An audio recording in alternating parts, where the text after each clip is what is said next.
तुम हयाओ शरीयत के तकाज़ों की बात करते हो। तुम हयाओ शरीयत के तकाज़ों की बात करते हो। हमने नंगे जिस्मों को मलबूस हया देखा है। देखे हैं हमने एहराम में लिपटे कई इबलीस। देखे हैं हमने एहराम में लिपटे कई इबलीस। हमने कई बार मैखाने में खुदा देखा है। अस्सलाम वालेकुम, welcome back to the channel. भाई कैसे हैं आप सब लोग? उम्मीद करता हूँ सब खैर ऑफियत से होंगे, मज़े में होंगे और अपने अपने घरों पे खुश खुर्रम ज़िंदगी गुजार रहे होंगे। अल्लाह ताला आप सबको यूं ही हंसता मुस्कुराता रखे, आमीन। केस के अंदर सारी डिटेल्स दी हैं कि एडिटेड पिक्चर्स भी इसने लगाई हैं, जो केस इनके ऊपर गया है अच्छा, चौथे दिन वो बंदा पुलिस स्टेशन गया। उसने बोला सर मैंने उन बंदों को देख चुका हूँ। वो बंदे जब वो ऊपर बैठा हुआ होता है, जब वो कोई ऐसी बात नहीं है इसमें। ये जो बचपने की हरकतें हैं ये पहले भी की हैं, अभी भी तुमने की हैं। मुझे हंसी आ रही है तुम्हारी बचपनों की हरकतों पे और प्रॉमिस फुलफिल्ड ये। जी व्यूअर्स, आज मेन टॉपिक पे जाने से पहले आपसे ये डिस्कस करूँगा कि आज जो हमारा टॉपिक है, मैंने कल थोड़ा सा अपनी वीडियो में अनाउंस किया था कि एक डबल शाह नाम के बंदे हैं, उनसे रिलेटेड है। तो उससे पहले एक छोटी सी स्टोरी है, मैं आपको बताना चाहूँगा कि काफ़ी साल पहले यहाँ कराची के अंदर जो है सदर के इलाके में, जब हम छोटे थे हम जाते थे 2005, 6, 7, 8, उसके बाद 2012 तक भी हम जाते रहे, तो वो चीज़ें चलती रहती थी। तो एक वहाँ पे हम सीन देखते थे कि वहाँ जब जाते थे ना, तो वहाँ एक दुकान थी। उस दुकान के अंदर पहले पहले ना यहाँ पे टेप रिकॉर्डर बहुत चलते थे। अब तो टीवी और एलईडीज़ का ज़माना आ गया। छोटे से टेप रिकॉर्डर, रेडियो, जूसर मशीनें और उसके अलावा छोटे से वो जो टीवी आते थे, वो टीवी, बहुत सारे इलेक्ट्रॉनिक आइटम होते थे। बेचारे गरीब लोग, उनको किसी चीज़ का पता नहीं होता था। तो वो एक बंदा माइक लेके कुर्सी पे ऊपर बैठ जाता था और वो 2-3 डब्बियाँ रखी होती थी वहाँ पे कलरफुल। उसमें से बोलता था भाई पर्ची निकालो, इनाम लाजमी निकलेगा आपका, अगर इनाम ना निकले तो पैसे वापस। ये बोलता था वो माइक में। तो वो लोग बेचारे आते थे गांव देहात के, इधर उधर के बेचारे, बहुत मतलब आस उम्मीद लगे कि यार चलो कोई ना कोई चीज़ तो निकल ही जाएगी, और वो कह रहा है इनाम भी लाजमी निकलेगा। अच्छा भाई, वो उसमें ये होता था कि जब वो बंदे सारे खड़े हो जाते थे, वो उसकी एक गिनती होती थी कि भाई इतने बंदे होंगे तो फिर मैं वो डब्बे खुलवाऊँगा, और इतने पैसे जब मेरे पूरे हो जाएंगे तो मैं डब्बे खुलवाऊँगा। तो वो क्या करता था कि जब बंदे पूरे हो जाते थे और वो डब्बे खुलवा लेता था।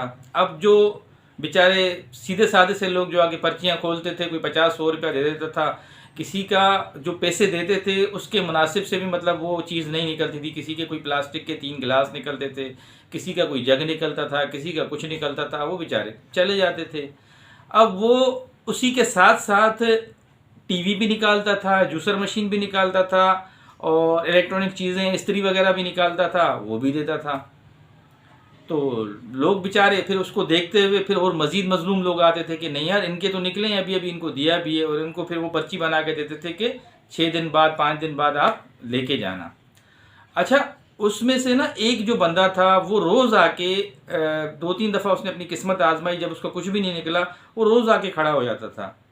उसने कहा यार ये मैं गेम तो समझूं कि आखिर ये गेम है क्या मामला आते हैं, ये किस तरह मतलब ये इनामात निकाल रहा है। बंदे को टीवी भी मिल रही है, जूसर मशीन भी मिल रही है, इस्त्री भी मिल रही है, जबकि मैं 3-4 दिन से अपने पैसे लगा रहा हूँ।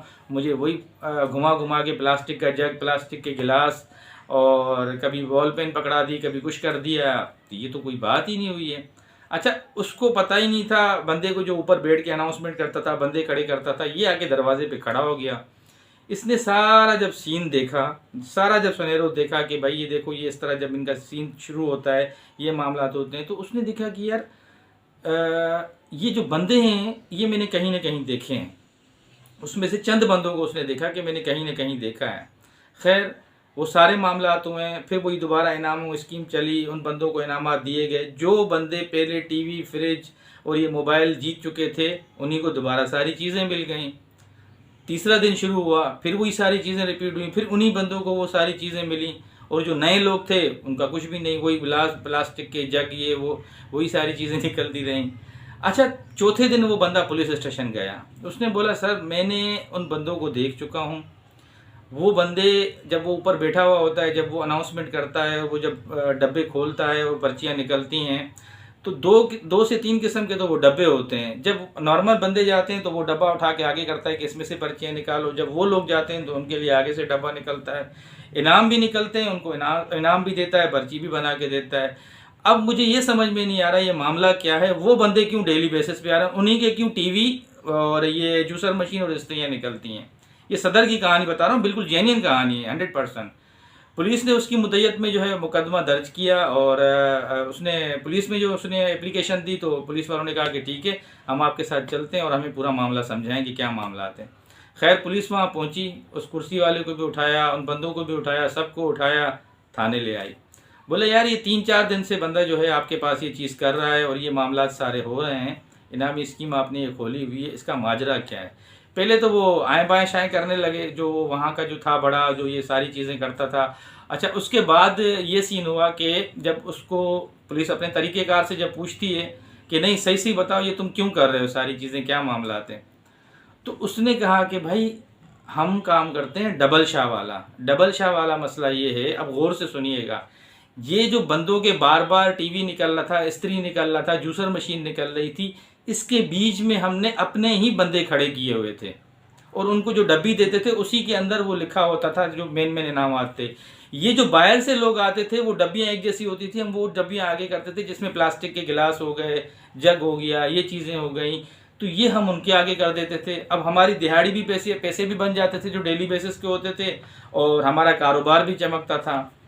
तो पुलिस ने कहा कि यार ये तो बड़ा जो है इसी हाथ की सफाई कि बंदा परेशान हो जाए। फिर बंदे ने उस बंदे को शाबाशी दी कि यार तुमने ये जो दिमाग लड़ाया आखिर कैसे लड़ाया। उसने बोला कि सर मैं हक हलाल की जो है ना चीज़ करता हूँ, मैं मेहनत मजदूरी करता हूँ, मैं इस चीज़ में पढ़ा तो सही, मगर मैंने कहा मैं इसकी तह तक जाऊँगा कि आखिर ये मामलात क्या हैं।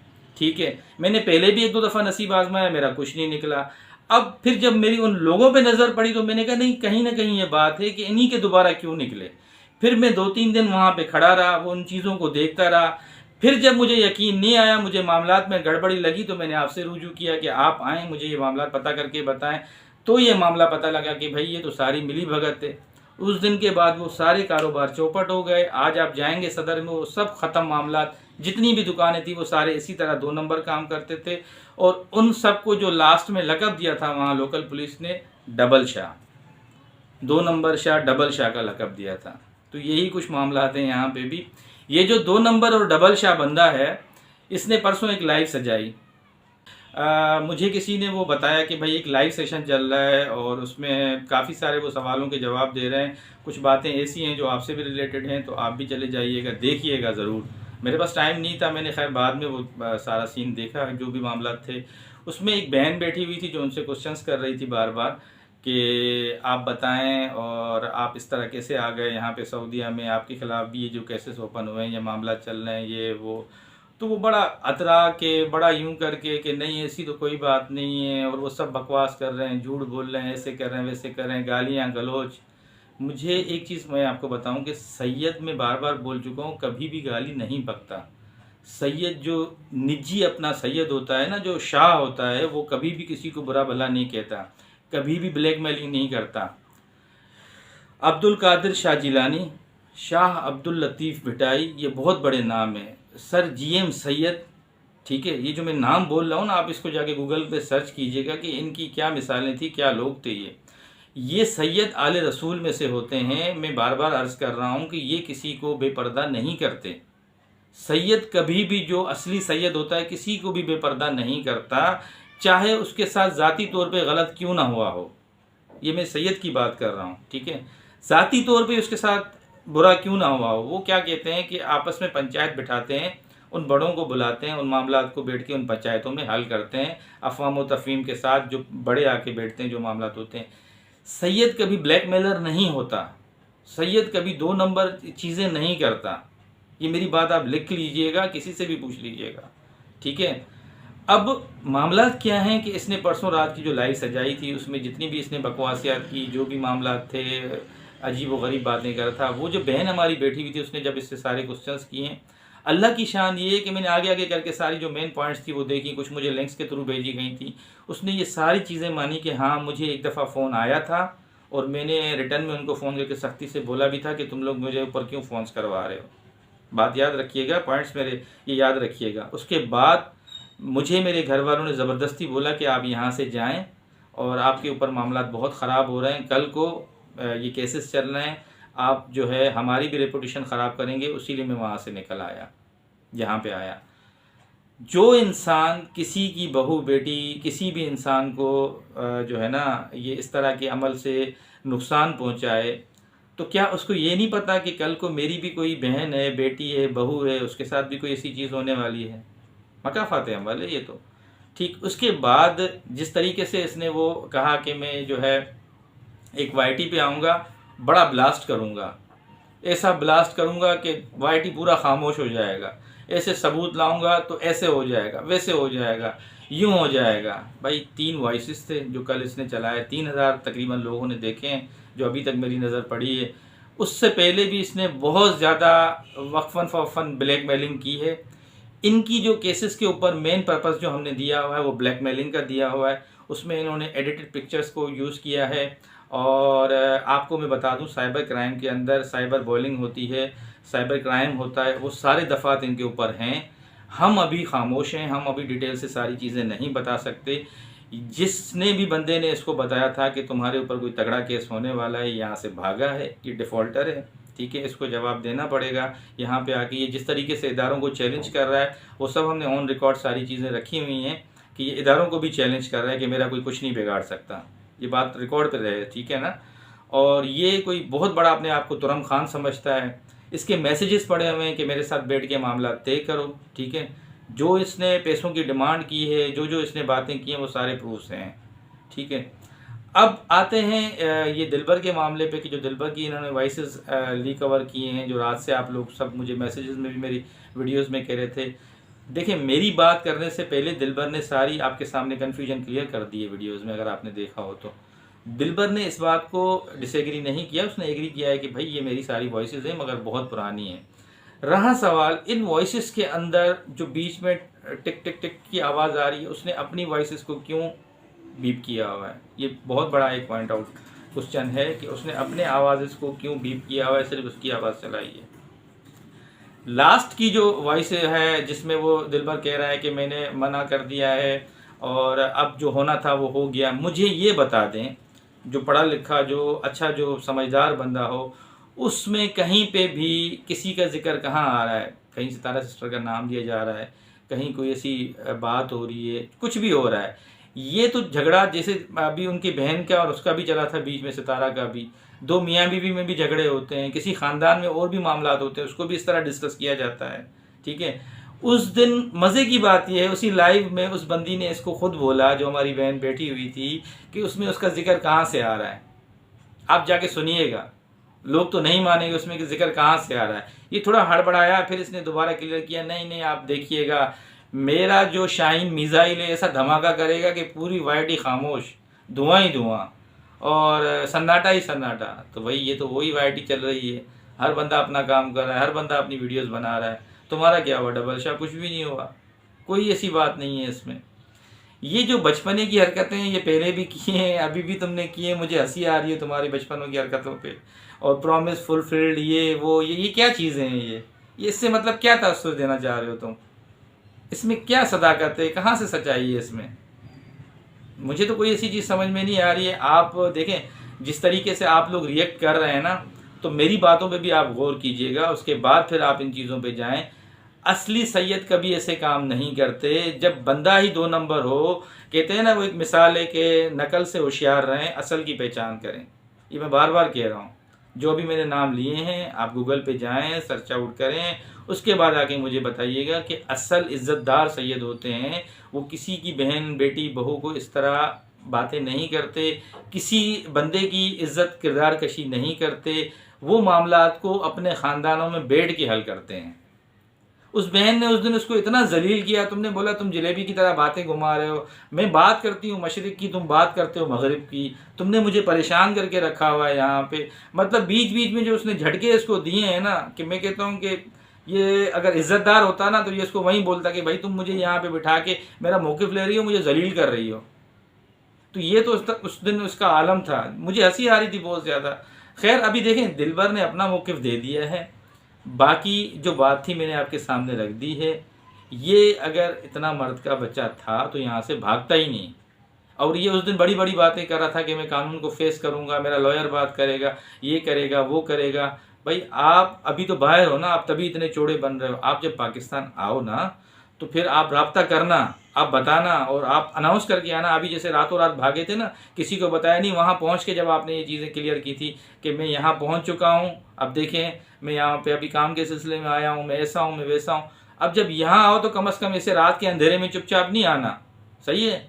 मर्द बनना, बता के आना सारी चीज़ें कि मैं यहाँ पे आ रहा हूँ और अब मुझे जो भी मेरे केसेस मेरे ऊपर हैं आप मेरे ऊपर लेकर आएँ, फिर हम आपको बताएंगे कि आपके ऊपर कौन से केसेस बनते हैं, आपने कौन सी 2 नंबरी काम किए हैं, क्या मामला आते हैं। फिर सही से आपको सब हम बताएंगे और फिर हम दिखाएंगे वाईटी पे, आपकी सारी सिचुएशन भी दिखाएंगे। आप जो अपनी ज़बानी बोलोगे वो सब चीज़ें क्लियर भी करवाएंगे इंशाल्लाह आपसे, ठीक है। तो सच कभी भी नहीं छुपता, सच का बोलबाला होता है, सच का सूरज बहुत जल्दी निकलेगा। अभी सिर्फ ये चंद चीज़ें चला के और ये मामलात को उठा के कोई इसमें कोई बड़ी तीर नहीं मार दिया आपने, और आपने कोई बहुत बड़ा कारनामा नहीं कर दिया मेरी नज़र में। ये हर रिश्तों के अंदर, हर घर के अंदर मामलात होते रहते हैं, ऊंच नीच होती रहती है। कभी आपने देखा होगा कि हमारे घरों में भी आपस में बर्तन खटकते रहते हैं। आप थोड़ा सा, मैं किसी की साइड पे भी यहाँ नहीं जाऊँगा, आप थोड़ा सा सिर्फ अपनी पर्सनली जो अपने हम घर के मामलात हैं वो डिस्कस कर लेते हैं। क्या हम रोज़मर्रा की ज़िंदगी में हमारे घरों के अंदर ये मामलात नहीं होती, ये चीज़ें नहीं होती हैं? हर घर के अंदर ये जब चीज़ें आ जाती हैं, आजकल ऐसा दौर है, तो ये नाराज़गियाँ, ये छोटी छोटी बातें बंदा कभी नासमझी में कर देता है, कोई ऐसी बात नहीं है। फिर वो देखे ना कि उन रिश्तों में गहराई कितनी होती है। अगर वो टूटने होते तो वहीं से टूट चुके होते, अब तक क्यों शामिल होते।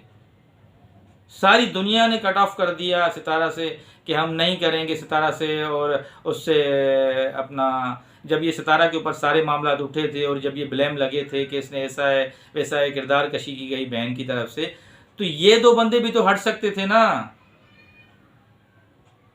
इनकी बहन हट गई, पूरा ख़ानदान हट गया, एक भाई था वहाँ पंजाब में नदीम, वो हट गया, तो ये बंदे भी तो हटते ना यार। मुझे सिर्फ इस चीज़ का जवाब दें।